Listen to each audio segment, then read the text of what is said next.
Hola a todos, el día de hoy mi equipo y yo les hablaremos sobre la hepatitis A, B y C. Bueno, empezaré dándoles una pequeña introducción sobre el tema. ¿Qué es la hepatitis? La hepatitis es una inflamación del hígado causada principalmente por virus, aunque también puede originarse por alcohol, fármacos o enfermedades autoinmunes. En el caso de la hepatitis viral encontraremos que son 5 tipos, sin embargo aquí solamente hablaremos sobre el tipo A, B y C, cada uno con diferente forma de transmisión y evolución clínica. Bueno, ahora hablaremos sobre familias. Encontraremos que cada tipo de hepatitis va a tener una familia y un género diferente. Esto va a explicar que cada uno tenga una estructura, un modo de replicación y vías de transmisión y respuesta inmunológica diferentes. Aquí les hice un cuadro en el cual tenemos el tipo, la familia y el género. Encontraremos que el virus de hepatitis A, VHA, pertenece a la familia Picornaviridae del género hepatovirus, que va a ser un virus ARN no envuelto, transmitido principalmente por vía fecal oral. Tenemos virus de hepatitis B, VHB, pertenece a la familia Hepatnaviridae del género Ortohepatnavirus, que es un virus ADN envuelto que se transmite por contacto con sangre y fluidos corporales.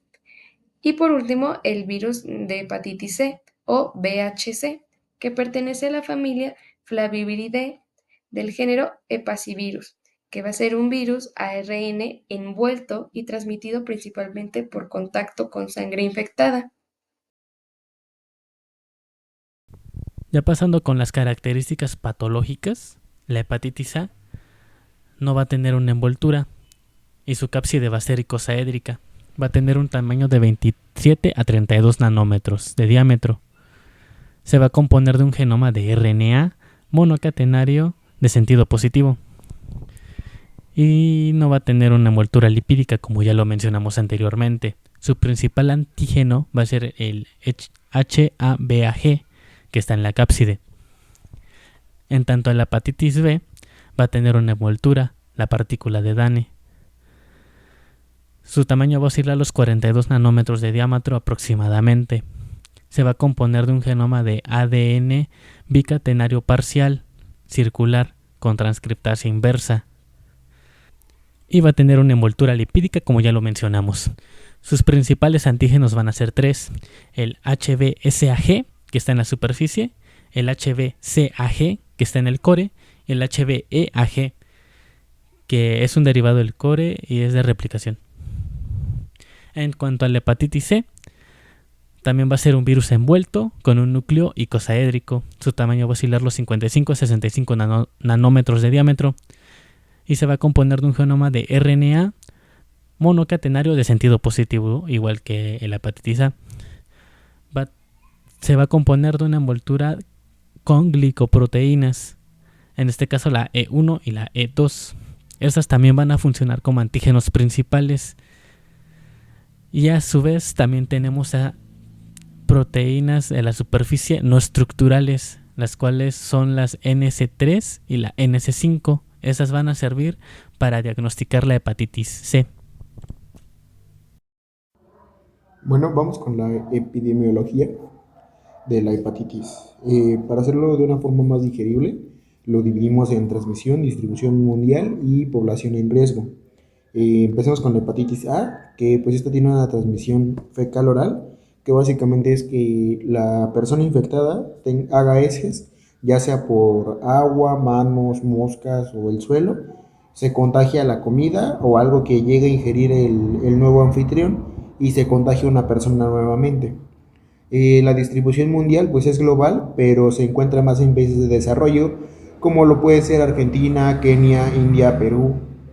Y la población de riesgo pues básicamente son zonas con mala higiene o que no tienen una buena higiene o una higiene completa.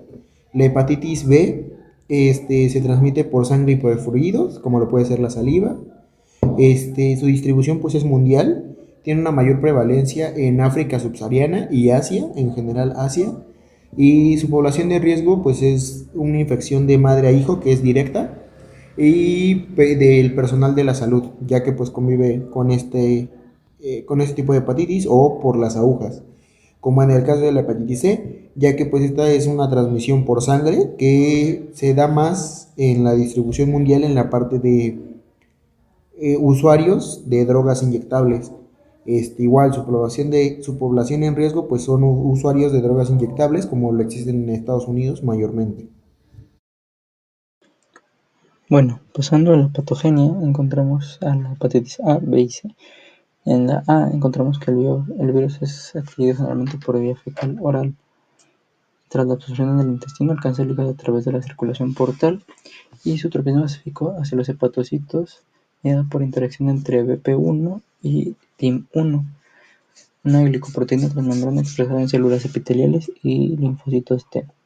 La entrada del virus hacia el hepatocito ocurre mediante un proceso de endocitosis mediada por clatrina. Posteriormente, la cápside se descompone y el genoma viral es liberado al citoplasma sin requerir transportación nuclear ni integración genómica.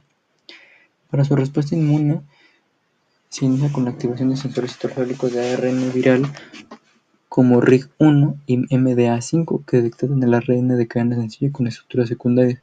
Sus sensores inducen la activación de MAPS, promoviendo la introducción de señales hacia interferón 3 y 7 y células NF-κB, lo que culmina en síntesis de interferones tipo 1, alfa y beta y citocinas proinflamatorias. La respuesta inmune adaptativa se caracteriza por la expansión clonal de linfocitos T citotóxicos específicos para epitopos virales presentados por el complejo mayor de MHC-1. Estos linfocitos eliminan hepatocitos infectados mediante mecanismos perforina-grancina. Linfocitos T helper activan linfocitos B, los cuales secretan inmunoglobulinas M específicas durante la fase aguda de la infección, seguidas por inmunoglobulinas G, que confieren inmunidad humoral permanente y esterilizante. Para el mecanismo de infección de hepatitis B, encontramos que la infección ocurre por vía parental, sexual o perinatal. El virus se presenta tropismo por hepatocitos, donde reconoce al NTCP, un transportador de ácidos biliares expresados en la membrana vasolateral de los hepatocitos. Además, utiliza interacciones iniciales como proteoglicanos de paran-sulfato como correceptores. Tras un proceso de endocitosis, la nucleocápside es transportada hacia el núcleo, donde se libera el genoma viral. La ADN polimerasa del huésped repara la hebra positiva incompleta para formar una molécula de ADN circular covalentemente cerrado que se mantiene en el núcleo con una mini episoma multicopiado que actúa como un molde transcripcional persistente. Para la respuesta inmune encontramos que tiene una escasa inmunogenicidad innata debido a su baja expresión de patrones moleculares asociados a patógenos, lo que permite una fase de replicación sin detección inicial.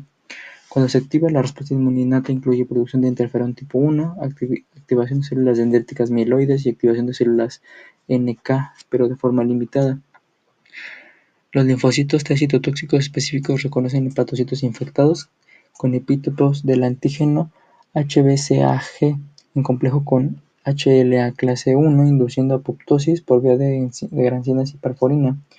Linfocitos T helper activan linfocitos B que producen anticuerpos contra el antígeno de la hepatitis B, que son neutralizantes esenciales para la resolución de la infección. La presencia de anticuerpo anti-HB de la inmunoglobulina M indica infección aguda, mientras que la presencia de anticuerpo anti-HBsAg se asocia con la resolución de la inmunidad. La incapacidad del sistema inmune para eliminar completamente los hepatocitos infectados llevan a la persistente viral y establecimiento de infección crónica, predisponiendo a fibrosis, cirrosis y hepatocarcinogénesis. Para la hepatitis C encontramos que el ingreso ocurre principalmente por vía sanguínea. La entrada en los hepatocitos depende de una compleja interacción con receptores CD8-1, SRBI, proteínas de unión como la claudina 1 y ocludina. La entrada del hepatocito se produce por endocitosis clatrina dependiente. Tras la explosión por membrana endosomal, el ARN genómico se libera al citoplasma, iniciando inmediatamente la síntesis proteica.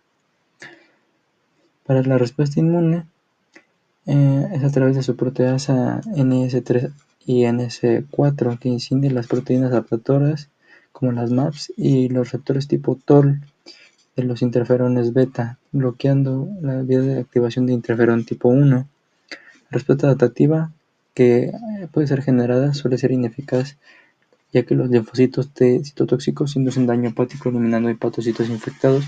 Por su funcionalidad se deteriora con el tiempo debido a la expresión sostenida de moléculas como la PD-1, fenómeno conocido como agotamiento de linfocitos T. Anticuerpos neutralizantes dirigidos contra glicoproteínas E1 y E2 no logran controlar la infección debido a la gran heterogeneidad del virus, consecuencia de la alta tasa de mutación del genoma viral. Se permite al virus establecer una infección crónica en más del 70% de los casos infectados. Para la replicación viral, encontramos que el mecanismo del virus de la hepatitis A es que el ácido ribonucleico viral, una vez liberado en el citoplasma, actúa directamente como ARN mensajero, siendo traducido por los ribosomas citoplasmáticos en una poliproteína de aproximadamente 2.500 aminoácidos. Esta poliproteína es procesada por proteasas virales codificadas en la región 3E, generando proteínas estructurales BP1, BP2, BP3 y BP4, y no estructurales como 2B, 2C, 3A, 3B, 3C Pro y 3D Pol. La ARN polimerasa dependiente de ARN viral, proteína 3D Pol, utiliza ARN de sentido positivo como molde para la síntesis de un intermediario de ARN de cadena negativa, que sirve como plantilla para la producción de múltiples copias de ARN genómico del sentido positivo. La replicación y ensamblaje ocurren en el citoplasma y los viriones son liberados por exocitosis. En fases iniciales pueden liberarse en microvesículas endosomales, evitando temporalmente el reconocimiento inmune. No existe integración en el ADN del huésped ni persistencia crónica, ya que es liberada a través de la bilis y las heces del ser infectado.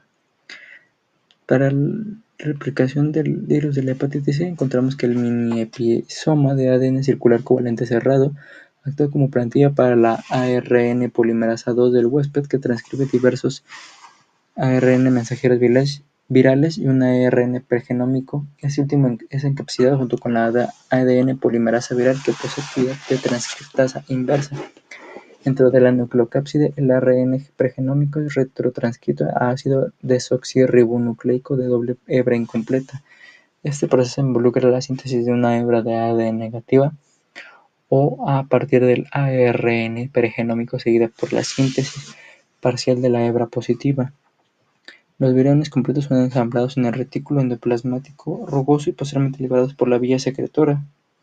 También se liberan partículas subvirales no infecciosas compuestas únicamente de el antígeno de superficie de la hepatitis B, que actúa como mecanismo de distracción del sistema inmune. El ADN viral puede integrarse al genoma del hepatocito, especialmente en estados avanzados de la infección crónica, lo que se ha implicado en la génesis del carcinoma hepatocelular. Para la replicación viral del virus de la hepatitis C, encontramos que el ácido ribonucleico genómico actúa como ARN mensajero, traduciendo una proteína única que es procesada por proteasas celulares y virales, principalmente NS3 y NS4A, en proteínas estructurales core, E1, E2 y no estructurales como P7, NS2, NS3, NS4A, NS4B, NS5A y NS5B. La replicación del genoma ocurre en estructuras intercelulares especializadas en el retículo endoplásmico, en denominadas redes membranosas, donde la ARN polimerasa dependiente de ARN, como el NS5B, sintetiza una hebra negativa intermedia que sirve como molde para nuevas copias de ARN positivo. Los viriones son ensamblados en asociación con gotículas lipídicas intracelulares, formando complejos conocidos como partículas lipovirosas, que incluyen apolipoproteína E, apolipoproteína B y otras, facilitando su liberación por vía secretora y su evasión del sistema inmune.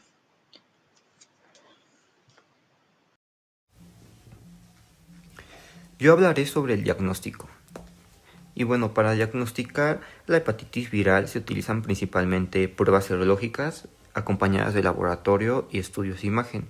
Hablaré sobre las principales diferencias entre la hepatitis A, B y C. Bueno, comencemos con la hepatitis A. Para diagnosticar la hepatitis A buscamos principalmente dos tipos de anticuerpos en la sangre: el anti-HAV de hemoglobina M o anticuerpos de tipo hemoglobina M contra virus de hepatitis A, que nos indican una infección aguda y activa, mientras que el anti-HAV V de hemoglobina G o anticuerpos de tipo hemoglobina G contra el virus de hepatitis A nos indican una muestra de inmunidad, ya sea por infección pasada o por vacunación. Y bueno, a nivel de laboratorio es común ver un aumento en la ALT, alanina aminotransferasa, y AST, asparato aminotransferasa, que son enzimas hepáticas, y también un incremento en la bilirrubina. Esto nos da una señal de daño hepático. Y como estudio de apoyo se puede utilizar un ultrasonido hepático para evaluar el estado del hígado. Para todas estas pruebas solo se necesita una muestra de sangre venosa. En tiempos, los anticuerpos de hemoglobina M son detectables en la fase aguda de 3 a 6 meses después de la infección, mientras que los de hemoglobina G permanecen de por vida, otorgando una protección duradera. Y bueno, pasamos a la hepatitis B. Para el diagnóstico de la hepatitis B es un poco más complejo. El HBsAg, antígeno de superficie de hepatitis B, indica infección activa. El anti-HBc de hemoglobina M confirma esta infección aguda, y el anti-HBc de hemoglobina G señala una infección pasada o crónica. Y el HBeAg o antígeno E del virus de la hepatitis B nos dice que este virus se está replicando activamente. Aquí también se mide el ADN del virus de la hepatitis B, que nos indica carga viral, y esta sirve para una detección temprana. En pruebas de laboratorio, estas son similares a la hepatitis A. Veremos la ALT y la AST elevadas y la bilirrubina aumentada. En casos crónicos o avanzados, también puede haber un tiempo de protrombina TP alterado, lo que sugiere una función hepática comprometida. Aquí podemos usar ultrasonidos y elastografías para evaluar la fibrosis hepática, y en algunos casos se puede requerir una biopsia hepática para un diagnóstico más preciso. Al igual que en la hepatitis A, se utiliza muestras de sangre venosa, pero para la biopsia se requiere una biopsia hepática. En tiempos, el antígeno de superficie de hepatitis B aparece de 1 a 10 semanas después de la infección, y el ADN del virus de hepatitis B es detectable de forma muy precoz. Ya para finalizar, pasaremos a la hepatitis C. Para la hepatitis C, el primer paso es buscar el anti-HCV o anticuerpos contra el virus de la hepatitis C, que indica que hubo una exposición al virus. Sin embargo, para confirmar esta infección activa necesitamos detectar el material genético del virus a través de la prueba HCV-RNA por PCR. En pruebas de laboratorio, la ALT puede estar fluctuante y la bilirrubina y TP se alteran en casos avanzados de la enfermedad. En estudios de apoyo, al igual que en la hepatitis B, se utilizan el ultrasonido y la elastografía. La biopsia es menos común hoy en día, pero se puede utilizar. Y al igual que en la hepatitis A y B, las muestras son de tipo sangre venosa. En tiempos, los anticuerpos de anti-HCV son detectables de 4 a 10 semanas después de la exposición, mientras que el HCV-RNA se puede encontrar en la sangre de 1 a 2 semanas, lo que nos permite un diagnóstico muy temprano. Y bueno, como pudimos ver, cada hepatitis tiene un perfil de diagnóstico distintos. La hepatitis A se diagnostica por sus anticuerpos de hemoglobina M e hemoglobina G. Para la hepatitis B se requiere un panel de marcadores, y para la hepatitis C la prueba de PCR es como lo esencial para confirmar esta infección. Y bueno, eso es todo por mi parte. Pasando a lo que son las manifestaciones clínicas, encontramos que en todas vamos a tener los mismos síntomas. Es fatiga, anorexia, náuseas, vómito, dolor en hipocondrio derecho, ictericia, coluria y acolia. Lo único que va a cambiar es la evolución, la cronificación y manifestaciones especiales. En hepatitis A tenemos una evolución aguda, autolimitada. La cronificación no se cronifica. En manifestaciones especiales puede ser subclínica. En hepatitis B encontramos una evolución aguda. En adultos de 5 a 10% progresa a crónica. La cronificación es más probable en neonatos, es con alto riesgo. Manifestaciones especiales, pues portador crónico asintomático. En hepatitis C tenemos una evolución alta probabilidad de cronificación, de 70 a 80% si no se trata. Y las manifestaciones especiales que vamos a encontrar vendría siendo la hepatitis crónica y posibles manifestaciones extrahepáticas. Como un pequeño resumen, la hepatitis A nunca es crónica y la hepatitis B cronifica poco en adultos pero mucho en neonatos. Y la C sería casi siempre es cronífica si no se trata a tiempo. Les voy a hablar sobre el tratamiento que se puede llevar a cabo en estos diferentes tipos de hepatitis. Empezando con la hepatitis A, pues esta no tiene un tratamiento específico porque el cuerpo elimina el virus por sí solo. El manejo es sintomático. Con esto me refiero a que se dan medicamentos para el dolor, la fiebre o las náuseas, además de reposo, hidratación y una dieta adecuada. La mayoría de los pacientes pues terminan recuperándose completamente. Con la hepatitis B se puede volver crónico, pero cuando es una infección aguda tampoco hay un tratamiento específico, solo cuidados de soporte. Pero bueno, sin embargo, si llega a evolucionar a hepatitis B crónica, se van a utilizar antivirales como el entecavir o el tenofovir. Estos son antivirales de nucleósidos de guanosina. Estos hacen que el virus no pueda fabricar ADN, no se multiplican y tampoco se diseminan. Estos también nos pueden ayudar a reducir el riesgo de complicaciones, como por ejemplo la cirrosis o incluso el cáncer de hígado.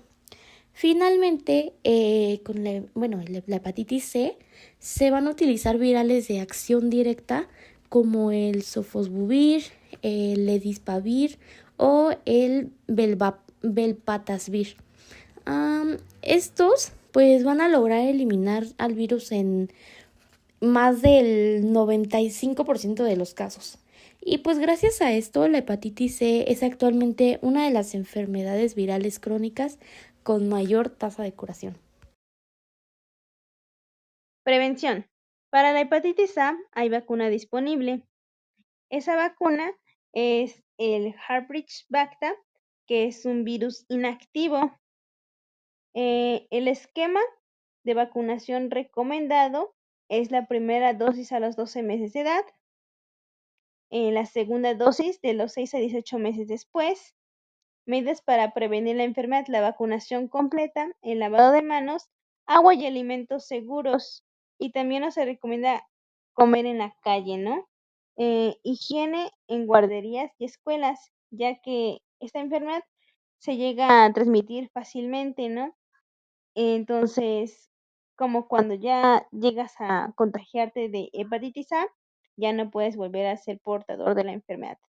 Hepatitis B, vacunación disponible, sí. El virus es recombinante. También hay una combinación entre la A y la B. Edad, esquema recomendado, la primera dosis entre las 12 y 24 horas al nacer. Segunda dosis a los 6 meses. Segunda dosis es a los 2 meses y la tercera dosis a los 6 meses. Medidas para prevenir la enfermedad es la vacunación al nacer, no compartir agujas de objetos cortopunzantes, relaciones sexuales protegidas, o sea, el uso de preservativos y la seguridad en transfusiones de sangre, ¿no? Hepatitis C, vacunación disponible no hay, composición de la vacuna tampoco y el esquema recomendado tampoco. Las medidas preventivas es no compartir jeringas, el uso de preservativo y evitar el contacto con sangre infectada.